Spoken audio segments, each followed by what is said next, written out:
जीवन की सारी समस्या इस एक बात में ही छिपी है कि जब तुम हल कर सकते हो तब तुम हल नहीं करते।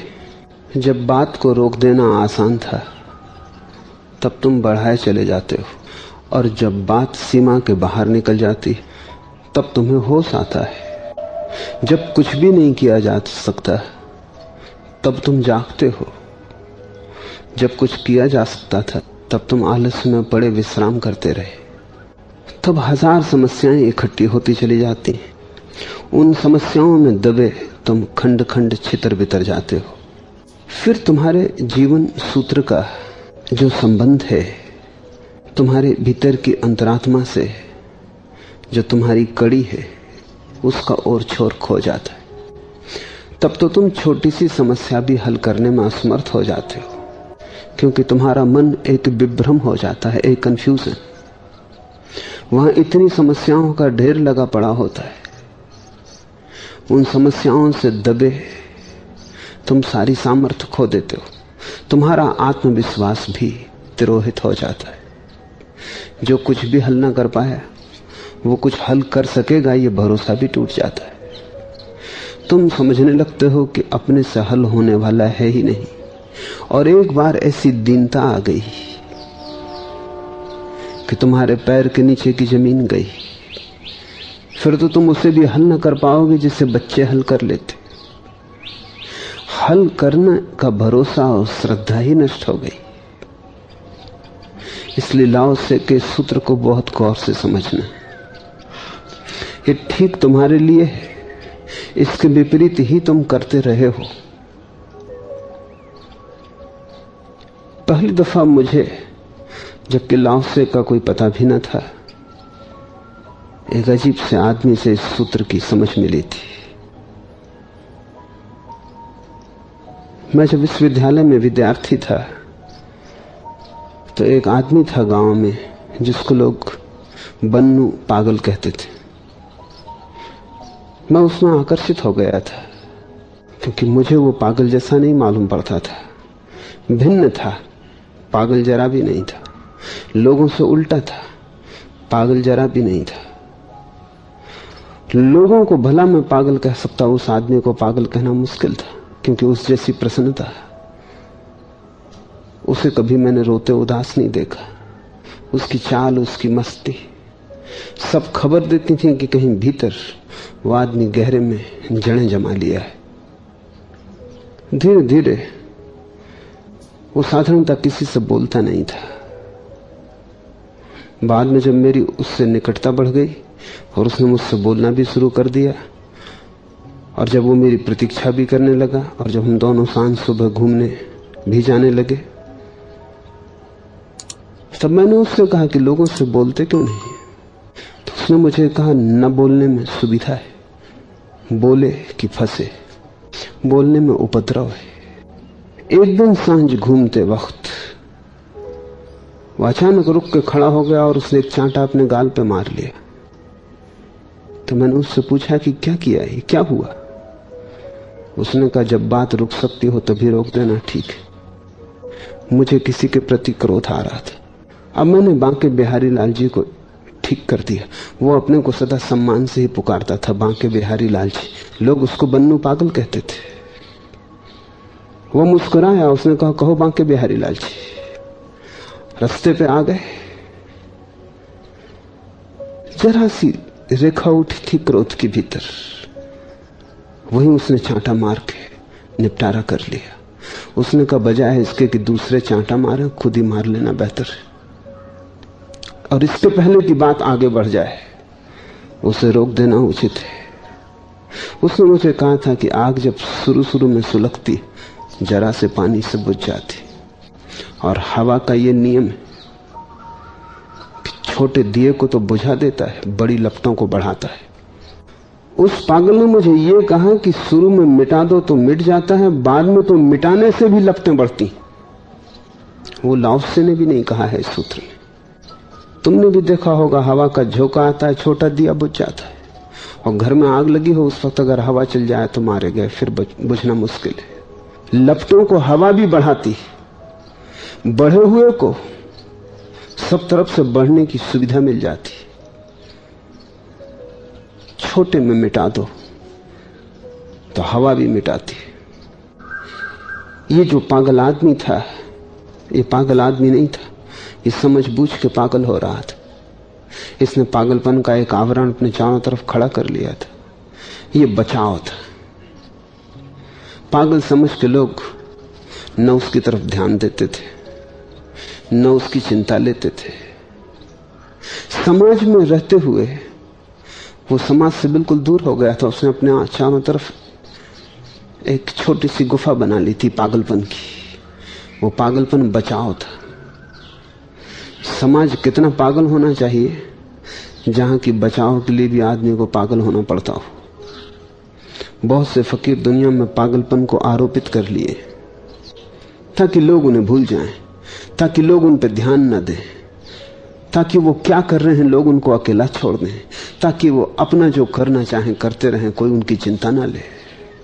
जब लोग एक दफा मान लेते हैं कि पागल है तो सब क्षमा कर देते। ये लाओ त्से का सूत्र और तुम्हारा ठीक इससे विपरीत होना, इन दोनों को साथ साथ समझने की कोशिश करो। जब कोई समस्या उठती है तब तुम क्या करते हो? पहले तो तुम उस पर ध्यान ही नहीं देते। तुम ऐसा रुख रखते हो कि अपने आप चली जाएगी, कोई खास बड़ी बात नहीं, ऐसी सर्दी जुकाम है, मिट जाएगा। क्या चिकित्सक से पूछना है, क्या उपचार करना है? तुम छोटा करके देखते हो। तुम पहले तो उपेक्षा करते हो, टालते हो। तुम पहले पूरी चेष्टा ये करते हो कि अपने आप ही हल हो जाए। कहीं दुनिया में कोई चीज अपने आप हल हुई? उलझाओ तुम और अपने आप हल हो जाए, ये होगा कैसे? बनाओ तुम, अपने आप हल हो जाए, ये होगा कैसे? समस्या तुम खड़ी कर रहे हो, अपने आप हल ना होगी। लेकिन ये मनुष्य का पहला रवैया है। सोचता है शायद कोई चमत्कार घट जाएगा, कोई घटना बदल जाएगी, संयोग बदल जाएंगे, चीज अपने आप हो जाएगी, क्यों झंझट में पड़ना। आदमी मद्देनजर करना चाहता है, कहीं और देखने लगता है। ये पहली प्रक्रिया है कि तुम अपने मन को कहीं और लगाते हो ताकि समस्या दिखाई ना पड़े। और यही खतरा शुरू होता है, क्योंकि जिस समस्या को तुमने देखना बंद किया वो तुम्हारे अचेतन में गिरने लगती, वो तुम्हारे अंधकार कुएं में गिरने लगती, वो तुम्हारी जमीन के भीतर उतर जाती है, वो अंडरग्राउंड हो जाती। और एक बार कोई समस्या जमीन के नीचे उतर गई, अंधेरे में उतर गई, तुमने देखा नहीं, नजर न दी, ध्यान न किया, वो बीज की तरह जड़ जमा लेगी। जो समस्या सचेतन में हो उसे हल करना आसान है, क्योंकि वहां तक तुम मालिक हो। एक बार अचेतन में उतर गई फिर हल करना मुश्किल है, क्योंकि फिर तुम मालिक रहे ही नहीं। तुम्हारी मालिकियत मन के ऊपर की सतह पर ही है।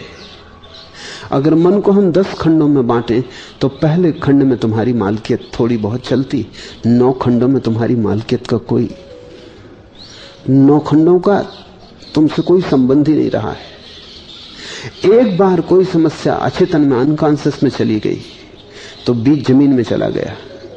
जमीन के ऊपर से झाड़ बोहार देना बड़ा आसान था, जमीन के नीचे बहुत कठिनाई है और खोदने में डर है, क्योंकि खोदोगे 1000 निकल आएंगे।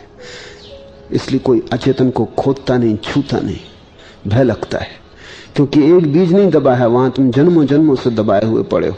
अचेतन तुम्हारा कबाड़ खाना है जिसमें तुमने सब कूड़ा करकट भर दिया है। वहां जाने में भय लगता है कि वहां गए और सब चीजें एकदम से टूट पड़ी तो क्या होगा। इसलिए एक बार कोई चीज अचेतन में उतर गई तो तुम जटिलता में पड़ जाओगे। पर मन पहले टालता है। जब मन टालता हो तब तुम जाग जाना, उस क्षण को खोना उचित नहीं। 1000 काम छोड़ के पहले इसे निपटा लेना, बड़े काम छोड़ के इस छोटे को निपटा लेना, क्योंकि जो आज छोटा है कल बड़ा हो जाएगा। अभी हल हो सकता है, कल हल होना मुश्किल हो जाएगा, क्योंकि अकेली नहीं आती समस्या, अपने साथ 1000 समस्याएं लाती। तुमने सुनी है कहावत, बीमारी अकेली नहीं आती, एक बीमारी अपने साथ 1000 बीमारियां लाती है। सबके संगी साथी हैं, समस्याओं के भी संगी साथी हैं, अगर एक समस्या ने जड़ जमा ली तो उसी तरह की 1000 समस्याएं भी तुम्हारे द्वार पर दस्तक देने लगेंगी। हमको भी जगह दो। और जब तुमने एक को जगह दी है तो तुम्हारे भीतर छिद्र हो गया, उसी छिद्र से 1000 समस्याएं भीतर प्रवेश पा जाएंगी। अगर तुमने क्रोध को जगह दी तो तुम हिंसा से कितनी देर तक दूर रह सकोगे? अगर तुमने क्रोध को जगह दी तो तुम काम से कितनी देर दूर रह सकोगे? क्योंकि वे सब जुड़े हैं, वे सब एक ही घटना के ताने बाने। इसलिए ज्ञानों ने कहा है अगर एक समस्या भी कोई व्यक्ति हल कर ले उसकी सारी समस्याएं हल हो जाती। क्योंकि एक समस्या को हल करने में तुम पाओगे सभी समस्याएं समाविष्ट हैं। अगर तुम काम वासना से मुक्त हो जाओ तो तुम क्रोध न कर सकोगे, क्योंकि काम वासना ही, जब कोई तुम्हारी काम वासना में बाधा डालता है तो क्रोध बन जाती। तुम कुछ पाना चाहते थे और किसी ने अड़चन डाल दी। तुम कहीं जाना चाहते थे, कोई बीच में आ गया। तुम जाना चाहते थे और एक पत्थर की दीवार किसी ने खड़ी कर दी। जो भी तुम्हारे मार्ग में अवरोध खड़ा करेगा उस पर क्रोध आता है। लेकिन अगर तुम कहीं जाना ही ना चाहते थे, अगर तुम्हारी कोई कामना ही ना थी, कोई वासना ही ना थी, तुम कुछ पाना ही ना चाहते थे, तो कौन तुम्हारे मार्ग में अवरोध खड़ा करेगा?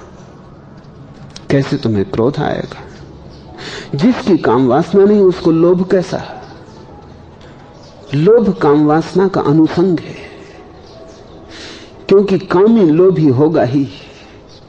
लोभ का मतलब यह है कि कल की वासना के लिए मैं आज इंतजाम कर रहा हूं, परसों की वासना के लिए आज इंतजाम कर रहा हूं, बुढ़ापे के लिए तिजोरी भर रहा हूं, भविष्य के लिए आज तैयारी करनी पड़ेगी। तो लोभ का मतलब है इकट्ठा कर रहा हूं ताकि कल भोग सकूं। जिसकी काम वासना नहीं है उसका लोभ कैसा? जिसकी काम वासना नहीं उसका कल ही ना रहा, उसका भविष्य ही समाप्त हो गया, उसका समय रुक गया, उसकी घड़ी बंद हो गई। वो यही है आज, और आज पर्याप्त है। आज से ज्यादा की कोई मांग नहीं है। जो छोटा सा मिल रहा है वो काफी है, आज के लिए काफी से ज्यादा है।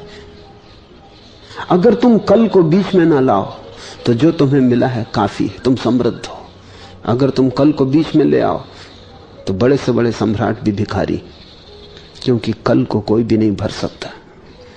कल दुष्पूर है। एक वासना को बदलो, तुम पाओगे और वासनाओं में बदलाहट होने लगी। एक समस्या को हल कर लो, सब समस्याएं हल हो जाती।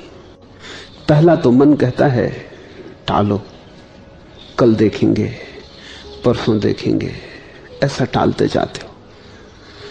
लेकिन जितना तुम टाल रहे हो उतना समय बीज को मिल रहा है फूटने को, अंकुरित होने को। फिर मन की दूसरी वृत्ति है, जब टालना मुश्किल हो जाए, समस्या सामने ही खड़ी हो जाए, तो तुम समस्या से लड़ना शुरू करते हो।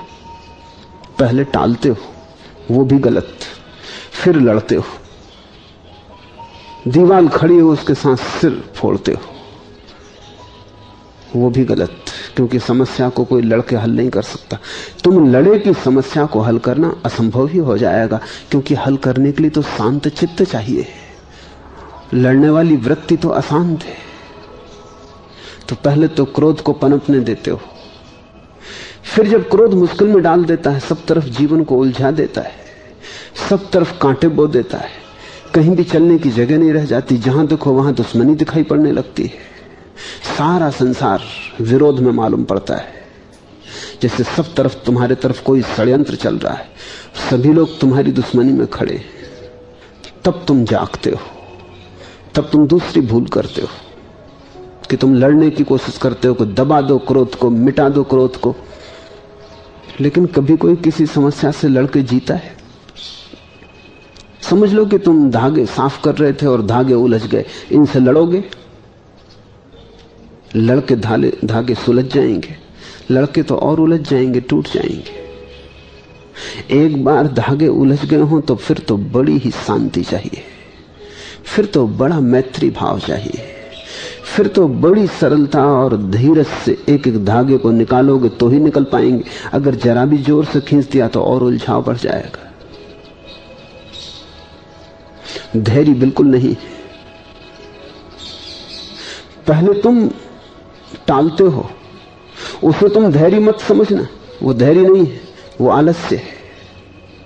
कहते हो कल कर लेंगे, परसों कर लेंगे, अभी जल्दी क्या है। पहले तुम टालते हो, वो धैर्य नहीं है। कई लोग उसे धीरज समझते हैं कि हम धैर्यवान हैं, कभी भी कर लेंगे, जल्दी क्या है। वो आलस्य है, वो प्रमाद है, वो केवल अपने को धोखा देना है। धैर्य की कसौटी तो उस दिन आएगी जिस दिन उलझाव खड़ा हो जाएगा और तुम अब क्या करते हो? धैर्य से सुलझाते हो या लड़ते हो? तुम लड़ोगे,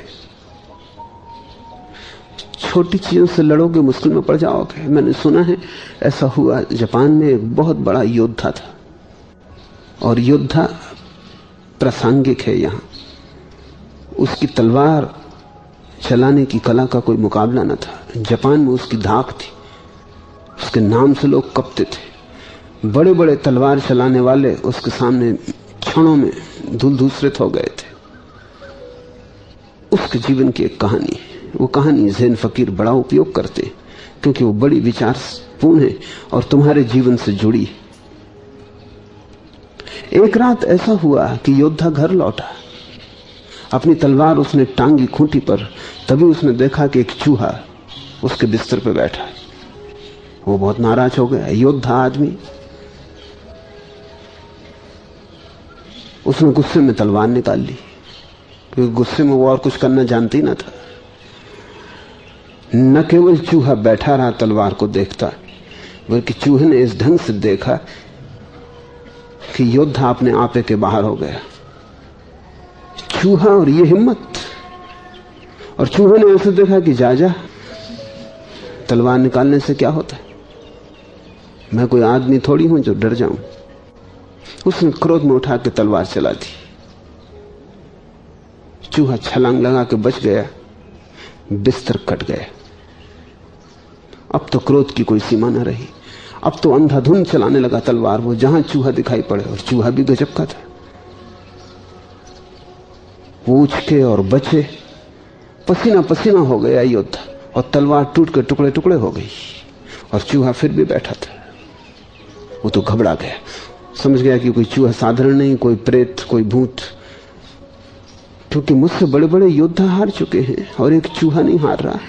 अब योद्धा एक बात है और चूहा बिल्कुल दूसरी बात है। वो घबरा के बाहर आ गया।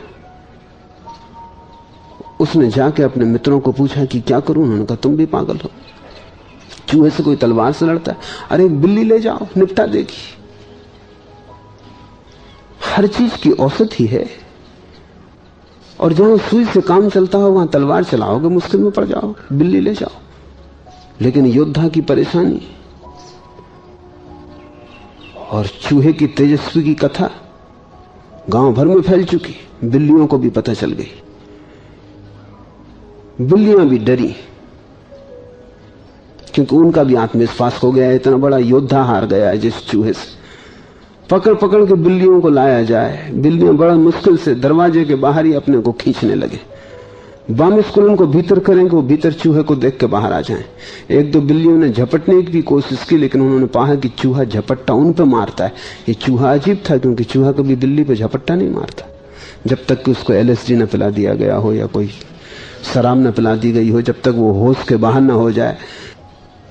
और चूहा अगर बिल्ली पे झपटे तो बिल्ली का आत्मविश्वास खो जाता है। तो सारी बिल्लियां इकट्ठी हो गई। उन्होंने कहा हमारी इज्जत का भी सवाल है। योद्धा तो एक तरफ रहा, हारे न हारे हमें कुछ लेना देना नहीं। ऐसे भी हमारा कोई मित्र न था, चूहे ने ठीक ही किया, मगर अब हमारी इज्जत दांव पर लगी है। अब हम क्या करें? अगर हम हार गए एक दफा और गांव के दूसरे चूहों को पता चल गया तो ये सब प्रतिष्ठा तो प्रतिष्ठा की बात होती। एक दफा पोल खुल जाए तो बहुत मुश्किल हो जाता। अगर दूसरे चूहे भी हमला करने लगे तो हम तो गए, कहीं के न रहे। इस योद्धा ने तो डुबा दिया।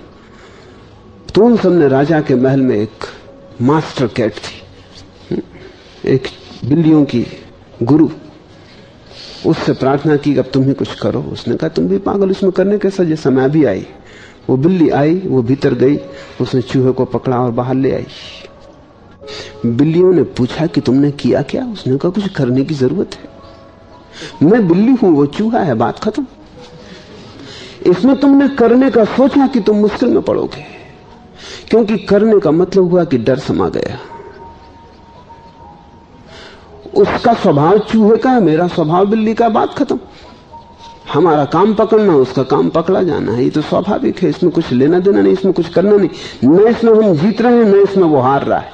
इसमें हार जीत कहां, ये उसका स्वभाव है, ये हमारा स्वभाव है, दोनों का स्वभाव मेल खाता है, चूहा पकड़ा जाता है। तुमने स्वभाव के अतिरिक्त कुछ करने की कोशिश की और चूहे से कोई लड़के जीता है, और बिल्ली जिस दिन लड़े समझना कि हार गई।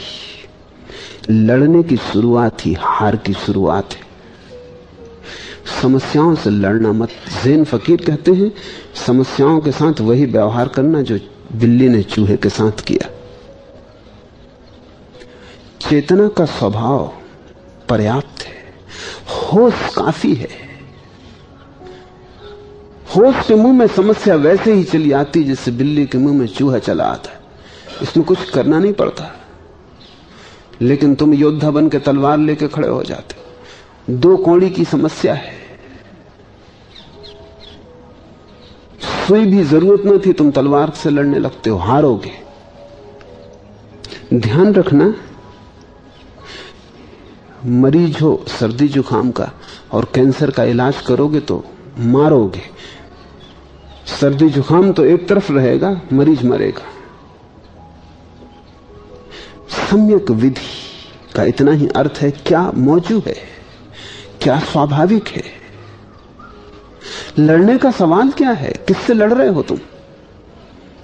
तुम्हारे भीतर जब कोई समस्या है, उससे लड़ने का मतलब ही यह है कि तुमने आत्मविश्वास खो दिया। अन्यथा तुम्हारा होश, जागृति, तुम्हारा ध्यान काफी है। तुम्हारे ध्यान की रोशनी पड़ेगी, समस्या विसर्जित हो जाएगी। तो पहली तो भूल करते हो कि टालते हो, फिर दूसरी भूल करते हो कि अधैर्य पूर्वक लड़ते हो। अब तुम्हें हंसी आएगी, तुम कहोगे योद्धा पागल था, लेकिन तुम अपनी तरफ सोचो, कहानी को अपने जीवन में जरा खोजने की कोशिश करो। मेरे पास कोई आता है, वो कहता है कि पान खाना नहीं छूटता, 20 साल से लड़ रहे हैं। अब ये चूहा से कोई बड़ी बात हुई पान खाना? चूहा फिर भी बड़ा है। कोई कहता है सिगरेट नहीं छूटती। तुम बात क्या कर रहे हो? तुम्हारे भीतर आत्मा है या नहीं? तुम किस भांति की बिल्ली हो कि चूहे को देख के भाग रहे हो और विचार कर रहे हो कि क्या करें क्या ना करें? सिगरेट पीने जैसी बात, और 20 साल हो गए और तुमसे छूटते नहीं, और तुम कई बार छोड़ चुके हो, फिर हार गए, फिर शुरू कर दी। तुम हो कौन? कुछ भी नहीं हो मालूम होता है। तुम्हारे पास ध्यान की कोई भी ऊर्जा नहीं है, तुम्हारे पास आत्मविश्वास नहीं है। अन्यथा सिगरेट पीने से लड़ना पड़े। ऐसा हुआ कि आज से कोई 40 साल पहले पूर्वी ध्रुव पर मनुष्य पहली दफा पहुंचा था, और जो यात्री पूर्व ध्रुव पर होकर लौट के आए थे, उन्होंने जब अपनी कहानी कही तो अखबारों में, सारे जगत के अखबारों में बड़ी सुर्खियों से छपी। उनकी कहानी बड़ी करुणा की भी थी, क्योंकि उनका भोजन चुक गया और उन्हें मछलियां मार के या भालू मार के किसी तरह अपना जीवन चलाना पड़ा। पर सबसे बड़ी हैरानी की बात यह थी कि जो यात्री दल का प्रधान था, उसने कहा हमें भोजन के चुकने से उतनी तकलीफ ना हुई, लोग भूखे रहने को राजी थे, लोग पानी पी के रह लेते थे, लेकिन सिगरेट चुक गई तो हम बड़ी मुश्किल में पड़ गए। लोग जहाज की रस्सियां काट काट के पीने लगे, और उनको लाख समझाया कि रस्सियां अगर कट गई तो हम पहुंचेंगे कैसे वापस? इन्हीं रस्सियों पर सारा पाल टिका है। लेकिन कोई सुनने को राजी नहीं, पहुंचने की उतनी फिक्र नहीं। मर जाए यहीं, इसकी भी चिंता नहीं। लेकिन लोग कहते कि जब तलफ लगती तो हम रुक नहीं सकते। और उन पर पहरा देना मुश्किल था, क्योंकि करीब करीब 90% साथी उस दल के सिगरेट पीने वाले थे। उन पर पहरा कौन दे? रात को रस्सियां कट जाएं। कप्तान इसलिए परेशान था कि अगर ये चला और लोग रस्सियां ही पी गए तो हमारे पहुंचने का कोई उपाय नहीं। एक वैज्ञानिक इसको अखबार में पढ़ रहा था, वो भी सिगरेट का चेन स्मोकर था। उसके हाथ में उस वक्त भी सिगरेट थी जब वो पढ़ रहा था। उसे ख्याल आया कि ये तो बड़ी बेहूदी बात है। अगर मैं भी उस यात्री दल का हिस्सा होता तो मैंने भी क्या रस्सियां पी होती, गंदी रस्सियां, उनको मैं धुएं की तरह पी गया होता। हाथ में सिगरेट थी, उसने सिगरेट की तरफ देखा, अपनी तरफ देखा। सिगरेट उसने एस्ट्रे में रख दी, वैसी की वैसी अध जली। और उसने कहा अब मैं उस दिन की प्रतीक्षा करूंगा जब मुझे इसे फिर उठाना पड़े। उस दिन मैं समझूंगा कि मुझ में कोई आत्मा नहीं है। सिगरेट बड़ी है, आत्मा छोटी। बीड़ी बड़ी है, ब्रह्म छोटा।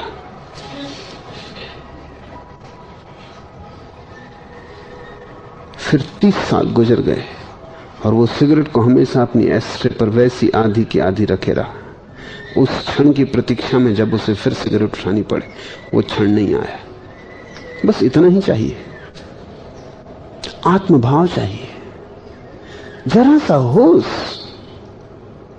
जिन समस्याओं से तुम लड़ रहे हो वो तुम्हारी छायाएं हैं। उनसे लड़ोगे तो हारोगे, क्योंकि लड़ने में तुमने नासमझी दिखला दी। तुम लड़े इसका मतलब ही यह है कि तुम्हें यह पता ही नहीं कि तुम अपनी छाया से लड़ रहे हो। आदत तुम्हारी है, समस्या तुम्हारी है। तुम इतने नीचे उतर रहे हो कि उससे लड़ने जाओगे।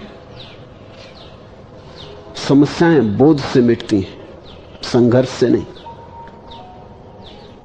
कसम खाने से नहीं, व्रत लेने से नहीं। व्रत तो कमजोर लेते, कसमें कमजोर खाते, क्योंकि कसम का मतलब ही यह है कि तुम अपने को बांध रहे हो ताकि भविष्य में तुम्हें भरोसा नहीं है अपना, तो तुम कह रहे हो कि मैं ब्रह्मचर्य की कसम लेता हूं।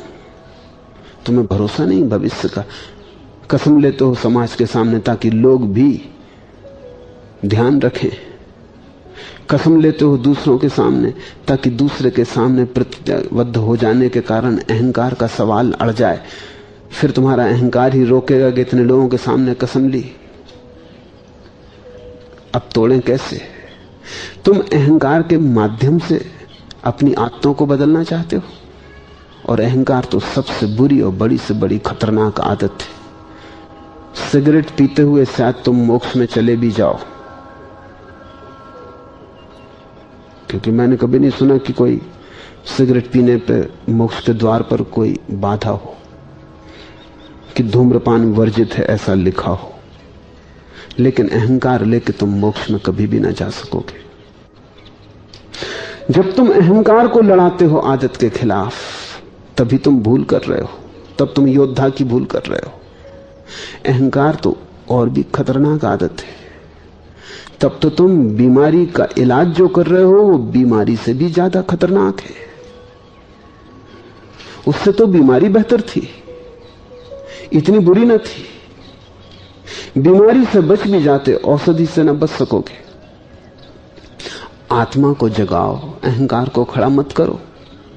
समस्याओं को हल करना हो तो कसमें खा के नहीं, बोध को जगा के। कसमें खाना भी लड़ने की ही तरकीब है। लड़के कभी कोई नहीं जीता, ज्ञान के लोग जीते हैं।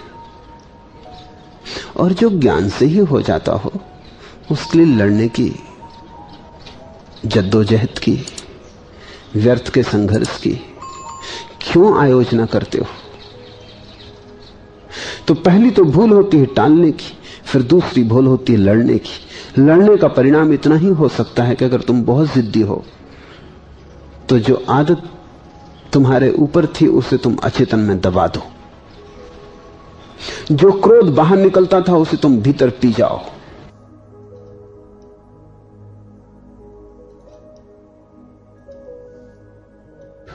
क्रोध बाहर निकल जाता तो तुम्हारा संयंत्र मुक्त हो जाता, उससे हल्के हो जाते। भीतर ले जाके तो जहर इकट्ठा होता जाए। तुम मवाद इकट्ठी कर रहे हो, तुम फोड़े को मिटा नहीं रहे हो, ऊपर से पट्टियां बांध के फूल लगा रहे हो। तुम भीतर विस्फोटक होते जाओगे, तुम एक ज्वालामुखी हो जाओगे जो कभी भी फूट सकता है। और तुम्हारे हर कृत्य में तुमने जो जो दबाया है उसकी छाप पड़ने लगेगी। तुम उठोगे तो क्रोध से, बैठोगे क्रोध से, चलोगे क्रोध से, बोलोगे क्रोध से, अकारण ही तुम क्रोधित होने लगोगे। यही तो पागलपन है। कोई ऐसा काम करना जो अकारण था, जिसकी कोई जरूरत ही न थी, जिसके लिए बाहर कोई भी कारण मौजूद न थे, ऐसा कोई काम करना ही तो पागलपन है। होश और पागलपन में फर्क क्या है? होश और पागलपन में फर्क यह है कि तुम्हें किसी ने पुकारा तो तुम बोले। अगर पुकारने वाला है तब तो होश, और पुकारने वाला है ही नहीं, पुकार तुमने ही सुनी तो पागलपन। तब तुम बिना कारण बाहर के खोजे अपने भीतर के ही कारणों से जीने लगते हो। बाहर किसी ने गाली दी तब तो ठीक कि तुम क्रोधित हो जाओ, लेकिन कोई गाली दिया ही नहीं और तुम क्रोधित हो जाते हो। जैसे तुम प्रतीक्षा कर रहे थे कि कोई गाली दे, तो तुम व्याख्या कर लेते हो कि जरूर गाली दी गई है। गाली ना भी दी गई हो तो तुम समझ लेते हो कि भाव भंगिमा से पता चलती थी कि गाली वो आदमी देना चाहता था, कि वो छिपा रहा था, कि वो धोखा दे रहा था, लेकिन गाली वो देना चाहता था। कि उसके होठों में लिखी थी, कि उसकी आंख कह रही थी कि वो आदमी ही ऐसा, हम उसे जानते हैं, उसके देने की जरूरत ही नहीं, बिना दिए हम पहचानते हैं कि वो गाली देने ही आया था।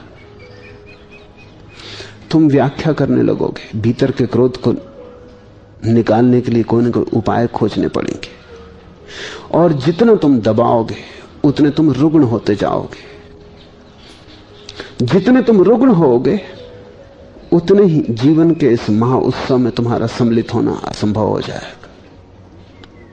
और तुम्हारे अधिक साधु यही कर रहे हैं, वो दबा रहे हैं और दबा के सोचते हैं परमात्मा से मिल सकेंगे। और जिसने जितने रोग दबा लिए उतना ही परमात्मा से दूर हो जाता है। परमात्मा के निकट तो वही होता है जिसका दमित कुछ भी नहीं, जो भीतर बिल्कुल खाली है, जिसके अचेतन में कोई रोग नहीं पड़े। वही इस महाविराट उत्सव में सम्मिलित हो पाता, वही नाच सकता है, उसके ही घूंघर बज सकते हैं, उसके ही ओंठों पर बांसुरी आ जाती है अस्तित्व की, उसके ही जीवन में गीत प्रकट होता है। तुम तो डरोगे बांसुरी रखते अपने ओंठों पर, क्योंकि तुम जानते हो भीतर जहर भरा है, वही निकलेगा। तुम गा ना सकोगे, तुम गाली ही दे सकते हो, गीत तुमसे निकलेगा कैसे? गीत की स्थिति नहीं है भीतर निकलने की। तुम प्रेम कैसे करोगे? तुम सिर्फ घृणा ही कर सकते हो।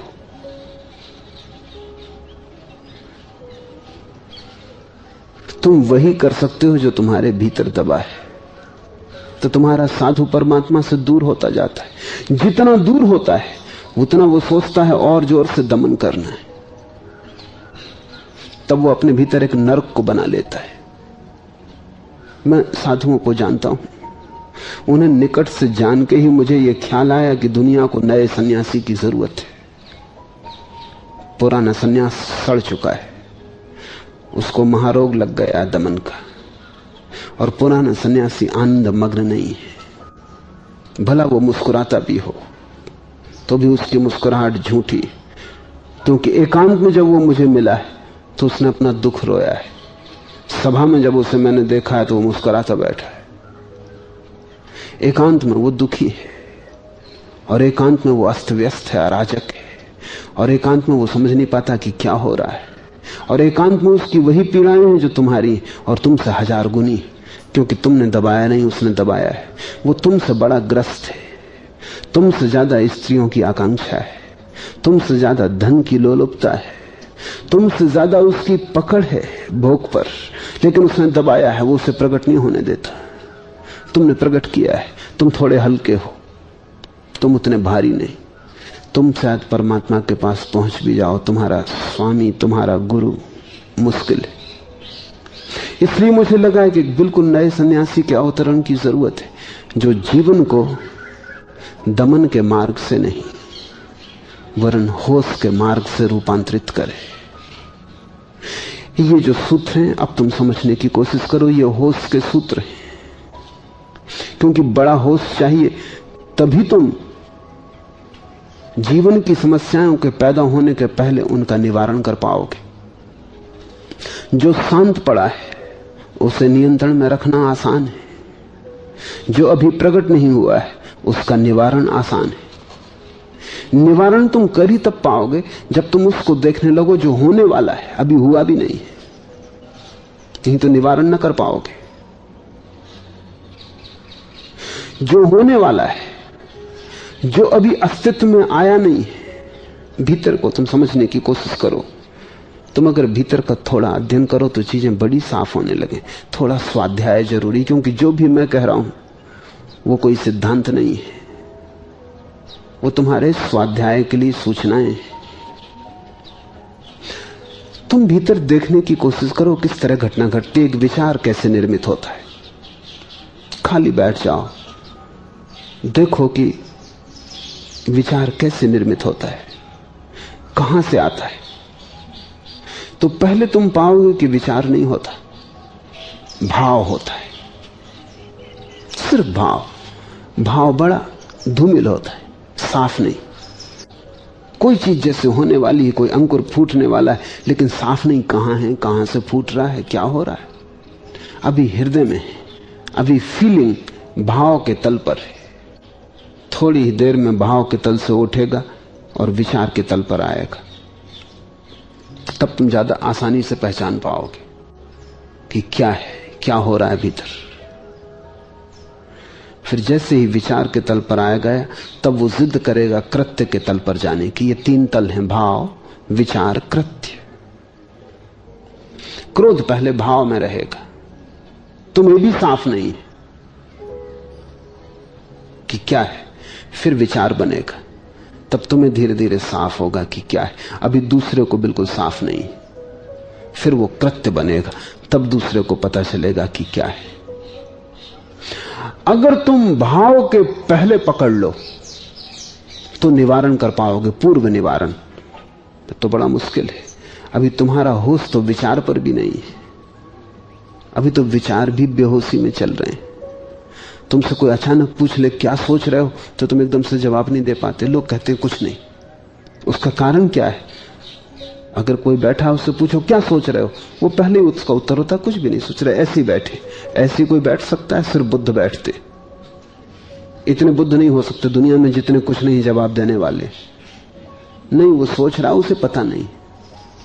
विचार चल रहे हैं लेकिन उससे कुछ पता नहीं, सब अंधेरे में हो रहा है। उससे कहो कि नहीं, जरा आंख बंद करके ठीक से कहो, कुछ तो सोच ही रहे होगे। तब वो शायद थोड़ी कोशिश करे तो हैरान हो कि कुछ नहीं, काफी सोच रहा है। विचार ही विचार चल रहे हैं, अनर्गल, असंगत, बेतुके, किसी श्रृंखला में नहीं। कुछ कारण नहीं दिखाई पड़ता कि क्यों चल रहे हैं। जैसे आसपास मक्खियां भिनभिना रही हो, ऐसे तुम्हारे चारों तरफ विचार भिनभिना रहे हैं। उनकी भिनभिनाहट इतनी ज्यादा है कि तुम धीरे धीरे उसके आदी हो गए हो। वैसे जैसे बाजार में बैठा हुआ आदमी बाजार की भिनभिनाहट का आदी हो जाता, उसे पता ही नहीं चलता कि चारों तरफ कुछ हो रहा है। पता तो तब चले जब अचानक पूरा बाजार एक सेकंड के लिए चुप हो जाए, तब उसको एकदम से चौकन्नापन मालूम पड़े कि क्या हो गया। अगर तुम कार चलाते हो तो इंजन की आवाज तुम्हें पता नहीं चलती जब तक कि कुछ अंतर न पड़ जाए। अगर आवाज एकदम बंद हो जाए तो तुम्हें पता चलती, या कोई नई आवाज सम्मिलित हो जाए तो तुम्हें पता चलता है, अन्यथा तुम्हें कुछ पता नहीं चलता। आदी हो जाते हो, विचार के तुम आदी हो। इसलिए कोई अचानक पूछ ले, तुम कहते हो कुछ नहीं। उत्तर ठीक नहीं है। भीतर थोड़ा देखना शुरू करो। पहले विचार के साक्षी बनो। पहचानना शुरू करो कि जो भी चलता है वो जानकारी में चले। बहुत बार चूकोगे, क्योंकि होश को रखना 1 सेकंड से ज्यादा मुश्किल होगा। होश बड़ी कीमती चीज है, इतनी आसानी से नहीं मिलता। आंख खुले होने का नाम होश नहीं है। भीतर क्या चल रहा है वो दिखाई पड़े तब होश, बाहर क्या दिखाई पड़ रहा है वो होश नहीं है। तो आंख बंद करके अपने विचारों को देखना शुरू करो। बड़ा अद्भुत है विचार का खेल भी, और अगर तुम देख पाओ तो बड़ा मनोरंजक है। भीतर तुम एक बड़ा ड्रामा चला रहे हो, और जिसको तुम ही देख सकते हो, कोई दूसरा नहीं देख सकता।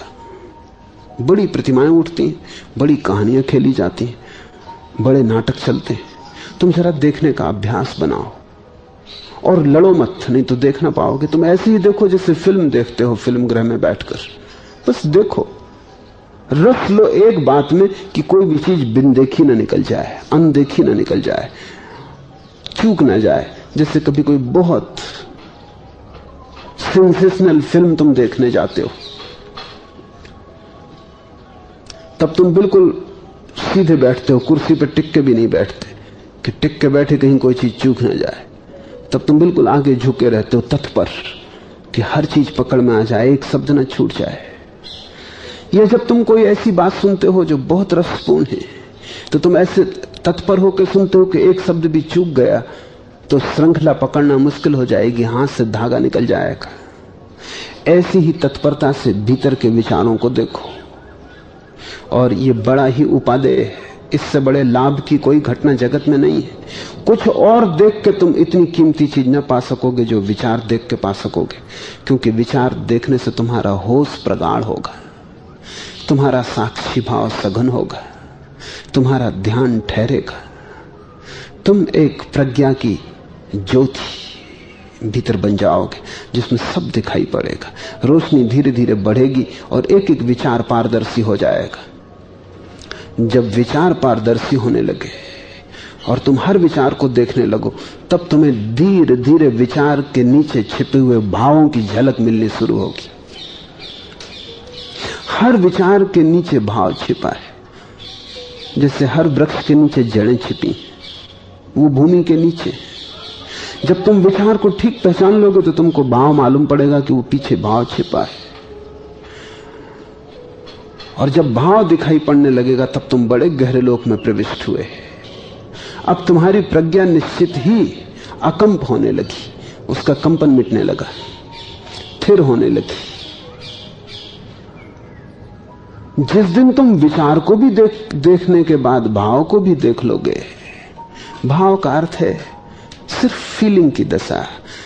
कोई विचार नहीं बना है, सिर्फ एहसास हो रहा है। अभी क्रोध नहीं आया, सिर्फ एक बेचैनी है जो प्रकट नहीं है, जो तुम्हें कुछ करने के लिए उकसा रही है, लेकिन अभी साफ नहीं है कहां जाना है। अभी काम का विचार नहीं उठा है, लेकिन काम वासना शरीर में बह रही है, शरीर को धक्के दे रही कि विचार को बनाओ। वो विचार के तल पे आना चाहती। ऐसे ही जैसे पानी में बबूला उठता है, तो देखो तुम, बबूला नीचे से उठता है, छिपा था, पानी के नीचे पड़ी मिट्टी में पड़ा था, वहां से उठता है। धीरे धीरे धीरे धीरे जैसे जैसे ऊपर आता है बड़ा होने लगता है, क्योंकि पानी का दबाव कम होने लगता है। दबाव कम होता है, बबूला बड़ा होता है, फिर आ जाता है बिल्कुल सतह पर। जब बिल्कुल सतह पे आने लगता है तब तुम्हें दिखाई पड़ता है, और जब बिल्कुल सतह पे आके बबूला बैठ जाता है तब तुम्हें ठीक से दिखाई पड़ता है। ये जो बिल्कुल सतह पे आ जाना है, ये कृत्य है, एक्ट। मध्य में होना विचार है, वह पानी में जमीन की परत के नीचे छिपा होना भाव है। और जिस दिन तुम भाव को देख लोगे, उस दिन एक अनूठी घटना घटती है। तुम अपने संबंध में भविष्य दृष्टा हो जाओगे, क्योंकि भाव के आने के पहले तुम्हारे भीतर बीज आता है। वो बीज सदा बाहर से आता है, क्योंकि पानी के नीचे बबूला छिपा था, उसके पहले हवा आनी चाहिए जमीन में। अन्यथा कहां से बबूला छिपेगा। तो भाव को जागने के बाद तुम फिर देख सकते हो कि कौन सा भाव आने वाला है। वो सबसे सूक्ष्म दशा है मन की, अति सूक्ष्म, जहां तुम भविष्य दृष्टा हो जाते हो, जहां तुम अपने बाबत भविष्यवाणी कर सकते हो कभी यह होने वाला है कि आज सांझ में क्रोध करूंगा, कि क्रोध का भाव दोपहर होते होते घना होगा, बीज पड़ गया है। और जिस दिन तुम इतने सूक्ष्मदर्शी हो जाते हो कि तुम भविष्य को देख लो कि कल क्या होने वाला है, उसी दिन लाओ से का सूत्र तुम्हारे काम का होगा। निवारण हो सकता है भाव बनने के पहले, क्योंकि भाव है जड़, और भाव के जो पूर्व है, जिसके लिए हमारे पास कोई शब्द नहीं, क्योंकि कोई उतना सूक्ष्म दर्शन नहीं करता, या जो करते हैं वो कभी इतने अकेले होते हैं करने वाले कि किसी को बताने का उपाय नहीं, दूसरा उनको समझता भी नहीं। जो प्री फीलिंग स्टेट है, भाव पूर्व दशा है, वो बीज है, और वो बीज सदा बाहर से आता है। विचार बाहर से आते हैं, भाव बाहर से आते हैं, बीज बाहर से आता है, सब बाहर से आता है, और उस बाहर से आए में तुम ग्रसित हो जाते हो। जिस दिन तुम ये सब देख लोगे और तुम्हारा दृष्टा परिपूर्ण हो जाएगा, उस दिन निवारण, उस दिन तुम आने के पहले ही द्वार बंद कर दोगे। उस दिन तुम्हारे जीवन में कोई उत्पात न रह जाएगा। जो शांत पड़ा है उसे नियंत्रण में रखना आसान है, जो अभी प्रकट नहीं हुआ है उसका निवारण आसान है। That which lies still is easy to hold. That which is not yet manifest is easy to forestall. Yet not manifest, जो अभी तक प्रकट नहीं हुआ उसे बदल देना बिल्कुल हाथ की बात है। इस संबंध में तुम्हें मैं कुछ कहूं, कोई समानांतर दृष्टांत जिसे तुम्हें समझ में आ जाए। रूस में किरलियन ने एक नए किस्म की फोटोग्राफी विकसित की,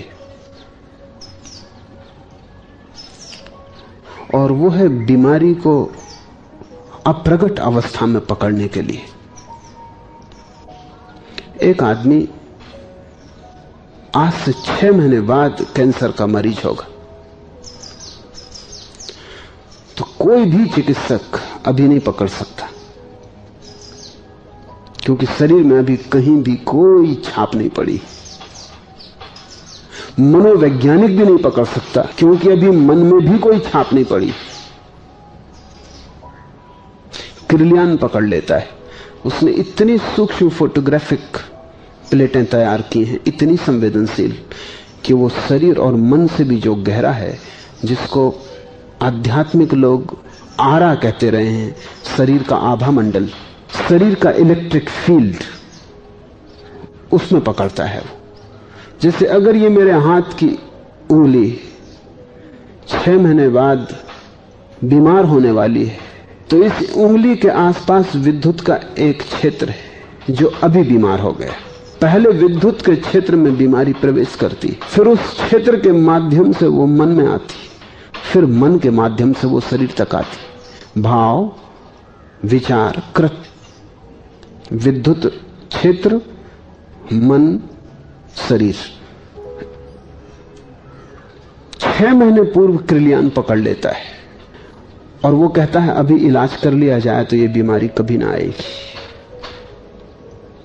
और अभी इलाज बिल्कुल आसान है, क्यों अभी कुछ नहीं करना है, अभी इस व्यक्ति के विद्युत क्षेत्र को ठीक करना है,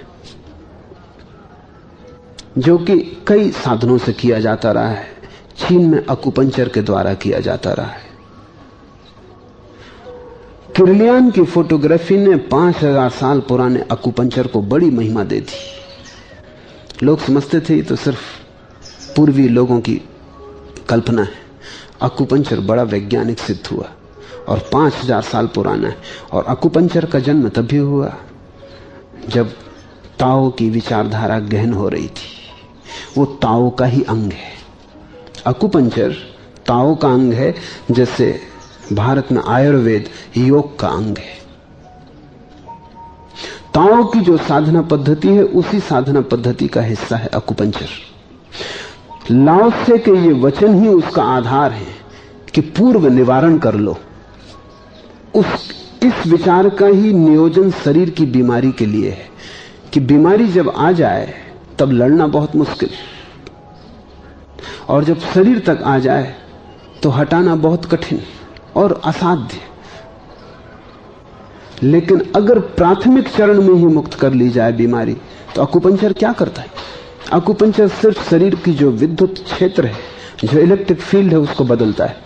अकुपंचर ने 700 बिंदु खोजे हैं शरीर में जहां से बदलाहट की जा सकती है, और उन बिंदुओं पर अकुपंचर सिर्फ सुई को चुभा देता है। जरा सी गर्म की हुई सुई चुभा दी जाती है।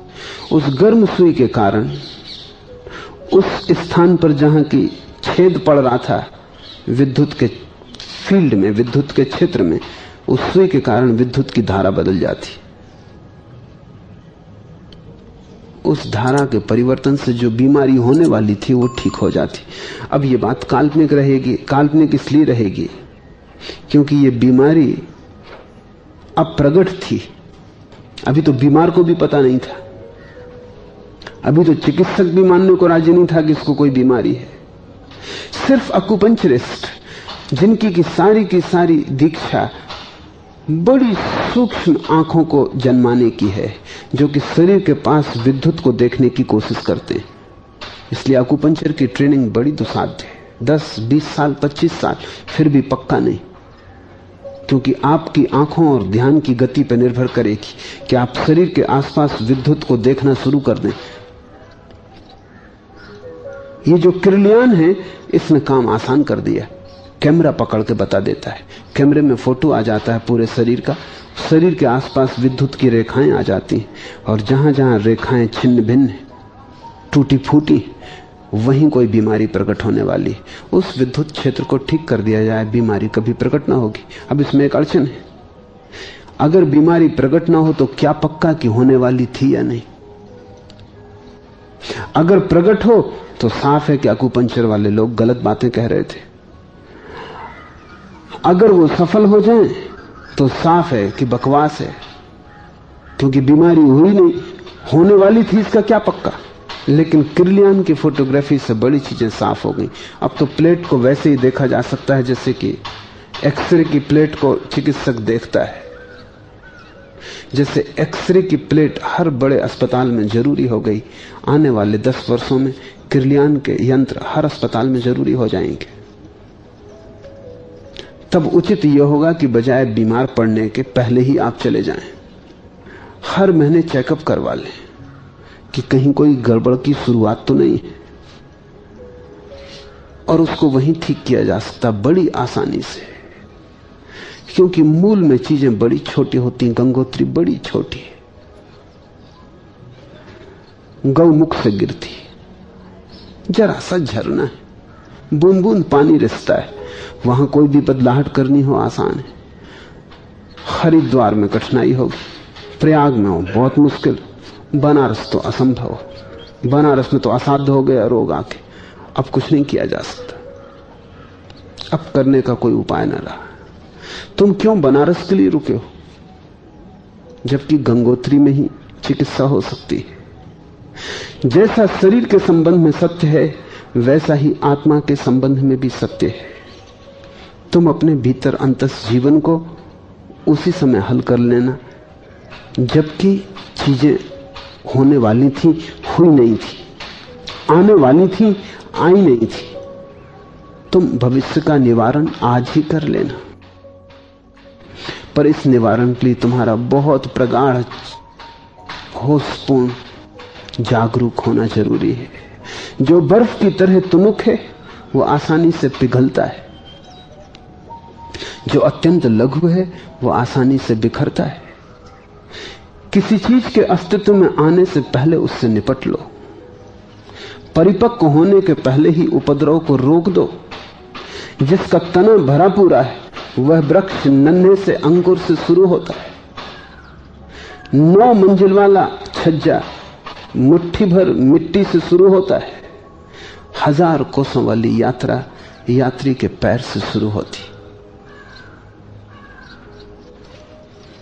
बहुत चल लेने के बाद बदलना मुश्किल हो जाता है। चलने के पहले बहुत सोच के चलना, ताकि पहले कदम पर ही चीजें ठीक रखी जा सके। मकान बनाने के पहले ही ठीक से सोच लेना, ताकि नींव ठीक से भरी जा सके। वहां रह गई भूल सदा पीछा करेगी, लौट के सुधारना बहुत कठिन हो जाता है। कुछ चीजें तो लौट के सुधारी ही नहीं जा सकती, और तुम्हारे जीवन की यही विपदा है कि तुम हजार हजार यात्राएं चल लिए हो, पहले कदम पर बेहोशी में चले। अब सुधारने की इच्छा होती, डरते हो तुम खुद ही, कैसे सुधरेगा? सुधर सकता है, कितना ही कठिन हो असंभव नहीं है। अभी भी कुछ बिगड़ा नहीं है, अभी भी ज्यादा देर नहीं हो गई है, समय हाथ में है। और अभी भी अगर जाग जाओ तो कुछ भी खोया नहीं है। जब जाग गए तभी भोर, जब जाग गए तभी सुबह। लेकिन अब एक एक सूत्र को ठीक ठीक से समझ के कदम रखना है।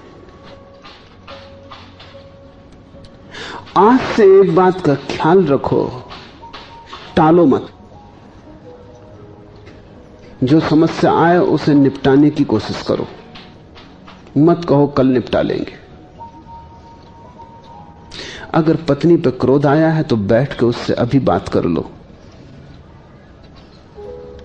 अभी गंगोत्री में, अभी चीजें बड़ी सरल हैं। अभी क्रोध में दंश नहीं है, जहर नहीं है। अभी क्रोध सिर्फ एक भाव दशा है। उससे कह दो कि मैं क्रोधित अनुभव कर रहा हूं, कारण बता दो, बीच बातचीत कर लो। अभी तुम इतने क्रोधित नहीं हो, बातचीत हो सकती। क्रोध में कहीं बातचीत होती है, फिर तो झगड़ा ही होता है, फिर तो विवाद हो सकता है, चर्चा तो नहीं हो सकती। अभी क्रोध की पहली झलक आई है, पहला धुआं उठा है, अभी बैठ जाओ। हजार जरूरी काम हो छोड़ दो, इससे ज्यादा जरूरी कुछ भी नहीं है। बैठ के बात कर लो, मत कहो कि सांझ को कर लेंगे, कि कल कर लेंगे, और कौन जानता है आई हवा है चली जाए, बिना किए निकल जाए। बिना किए कुछ भी नहीं निकलता, सब अटका रह जाता है। अगर तुम गंगोत्री में पकड़ने में कुशल हो जाओ, तुम पाओगे चीजें इतनी सरल हो गई, इतनी हल्की हो गई कि समस्या बनती नहीं।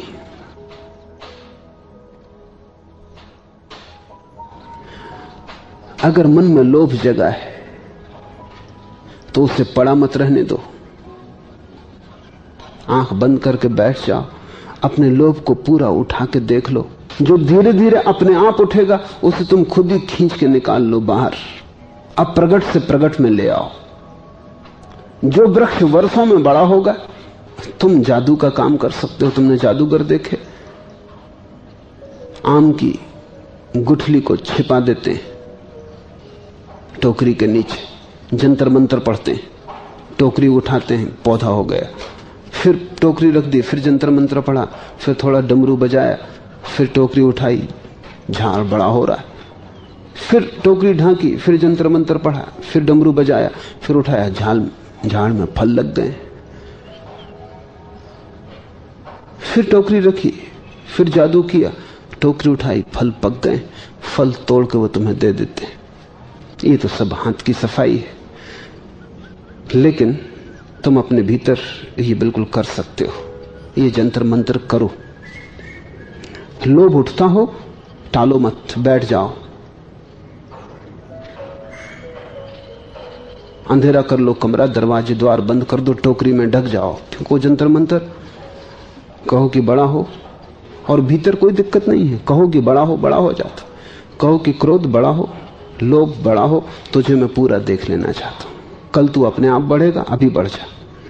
क्या क्या चाहता है? महल चाहता है, साम्राज्य चाहता है, क्या चाहता है? अभी बोल दे सब, अभी खोल दे सब। कल के लिए क्या रुकना? क्रोध को पूरा उठा लो। क्रोध बड़ी प्रसन्नता से बढ़ेगा, झाड़ बड़ा होगा, जल्दी फल लग जाएंगे, पक जाएंगे, तुम सिकंदर हो गए। सारी दुनिया का राज्य तुम्हारा है, इसको देख लो, इसको पूरा उठा लो, इसको पूरा पहचान लो और पूरे वक्त होश रखो कि कैसा खेल मन खेल रहा है।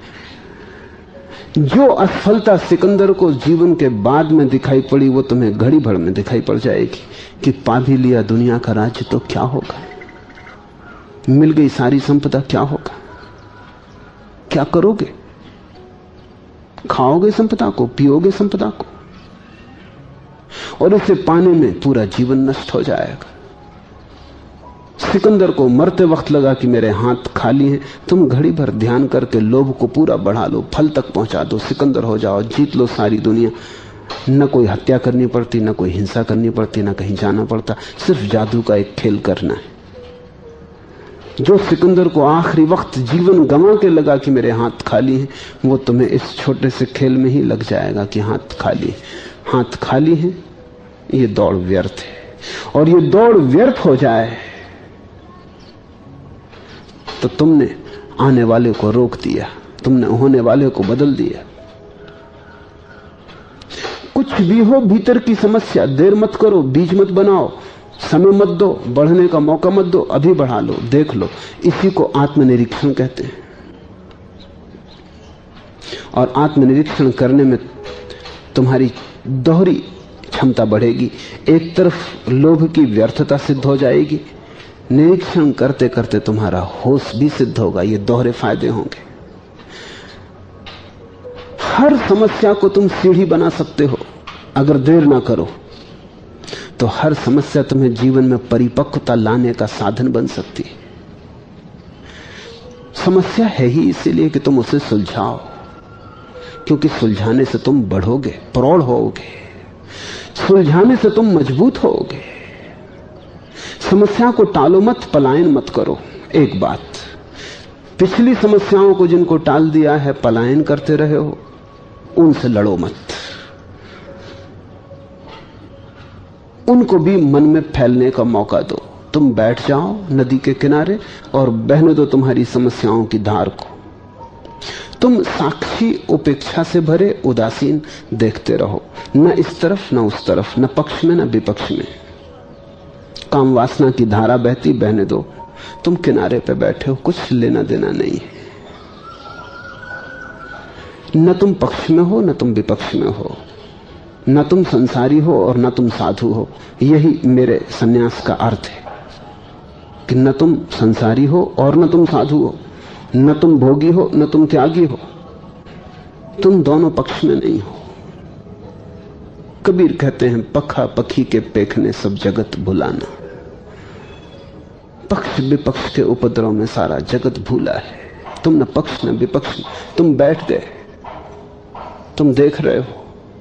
तुम कहो कि आओ, जो है बनने दो रूप, घबराओ मत। मन अगर सुंदर स्त्रियों को भोगने लगे, भोगने दो। तुम इतना ही ख्याल रखो कि तुम पार बैठे देख रहे हो। तुम कुछ भी मत करो। कृत्य किया कि भूल हुई कि तुमने तलवार उठा ली, कि तुमने कहा मैं ब्रह्मचर्य का व्रत लिए बैठा हूं, ये क्या हो रहा है। कृत्य किया कि भूल हुई, लड़े की चूके, लड़े की हार की बुनियाद रखी। तुम तलवार मत उठाना, तुम बस दोनों हाथ बांध के बैठ जाना। इसलिए तो बुद्ध महावीर सब दोनों हाथ बांधे बैठे, नहीं तो भूल से हाथ उठ जाए। तुम दोनों हाथ बांध के बैठ जाना। शरीर को हिलाना डुलाना नहीं, भीतर कृत्य को हिलाना डुलाना नहीं। और जो भी मन चाहता हो वो उसे करने देना, भोगने देना। स्वर्ग की अप्सराओं को कुछ हर्जा नहीं है, भोग लेने दो। कुछ बिगड़ भी नहीं रहा, नाटक है, हो लेने दो। तुम्हारा क्या लेना देना है। शरीर में छिपे वासना के कण है, मन में छिपी वासना की आकांक्षा है। शरीर और मन का खेल है। शरीर की मंच, मन के अभिनेता हैं। तुम तो केवल साक्षी हो, तुम तो केवल दर्शक हो। तुम्हें उठ के मंच पे जाने की जरूरत नहीं, तुम्हें सम्मिलित होने की कोई जरूरत नहीं, तुम तो बैठे रहो, थोड़ी देर में खेल बंद होगा, तुम अपने घर चले जाओ। ये तुम्हारा घर नहीं है, न तुम अभिनेता हो और न तुम मंच हो। शरीर मंच, शरीर में छिपी हुई बायोलॉजी की भूख है जो काम बनती है, क्रोध बनती है, लोभ बनती है। फिर मन इस सारी शरीर में छिपी हुई भूख को रूप देता है, विचार देता है, रंग देता है, ढंग देता है, कहानी को लिखता है। स्क्रिप्ट मन की है, मन अभिनेता देता है। तुम नाहक ही बीच में आ जाते हो। तुम बीच में मत आओ, तुम दूरी कायम रखो और देखते रहो, और तब तुम बड़े प्रसन्न होगे।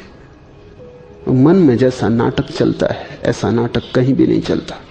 मनोरम है, मनोरंजक और मुफ्त है। कहीं जाना नहीं, किसी टिकट घर के सामने कतार लगा के खड़े होना नहीं।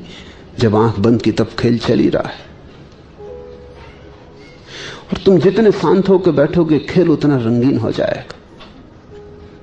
पहले हो सकता है शुरू शुरू में नाटक ब्लैक एंड व्हाइट में हो, पुराने किस्म की फिल्म चले, जल्दी ही मल्टी कलर, अनेक रंग, बहुविध रंग प्रकट होंगे अगर तुम बैठे रहो। पहले सांसारिक खेल चलेगा, अगर तुम बैठे रहे जल्दी ही सांसारिक खेल गिर जाएंगे, और जिनको आध्यात्मिक खेल कहते हैं वो चलने शुरू होंगे। कुंडलनी जग रही, प्रकाश दिखाई पड़ रहा है, राम खड़े हैं धनुष लिए, कृष्ण बांसुरी बजा रहे हैं, जीसस सूली पे लटके। ये आध्यात्मिक नाटक है, ये भी नाटक ही है। इनका भी सारा का सारा खेल मन का ही है, और इनकी मंच भी शरीर है। तुम इनको भी देखते रहो, जैसे संसार बीत गया ऐसे ये खेल भी बीत जाएगा। तुम देखते ही रहो। तुम दर्शक से ज्यादा इंच भर कुछ और मत बनना, बड़ा कठिन है। कई बार एकदम दिल हो जाएगा अरे कूद पड़ो बीच में। कई बार तुम पाओगे कि भूल ही गए और कूद पड़े। जैसे ही पाओ कि कूद पड़े फिर वापस अपनी कुर्सी पर लौट आना और बैठ जाना। कई बार ये भूल होगी, पुरानी आदत है, इसमें भी कुछ परेशान होने की जरूरत नहीं। जब भूल गए अब क्या करना। जब याद आ गई वापस लौट के फिर बैठ के देखने लगे। पहले संसार गुजरेगा,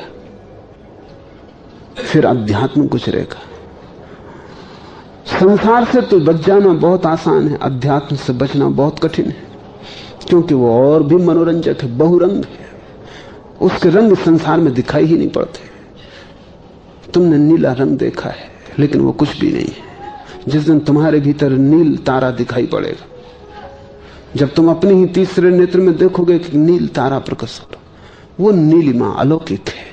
उसमें तुम तरोबोर हो जाओगे, उसमें तुम डूब जाओगे, उसमें तुम भूल जाओगे कि तुम दर्शक हो, अपनी कुर्सी पे बैठे रहो। तुम भोगी बन जाओगे, क्योंकि कुछ भी नहीं है अप्सराओं में और कुछ भी नहीं धन तिजोड़ी में। जब भीतर के सूक्ष्म रंग प्रकट होते हैं, और वो उसी के सामने प्रकट होते हैं जो संसार को बिता दे। संसार में जो उलझ गया उसके सामने वो प्रकट होने का मौका ही नहीं आता। जिसने सांसारिक चित्रों को बीत जाने दिया उसके सामने आध्यात्मिक चित्र आने शुरू होते। वो अच्छा लक्षण है, वो बताता है कि तुम थोड़े शांत हुए हो, तुम थोड़ी देर कुर्सी में बैठे रहे हो, तुम थोड़ी देर उछल उछल के मंच पे नहीं पहुंचे हो, इसलिए अब ये रंग आने शुरू हुए। और जब तुम पाओगे भीतर के रंग बड़े अनूठे,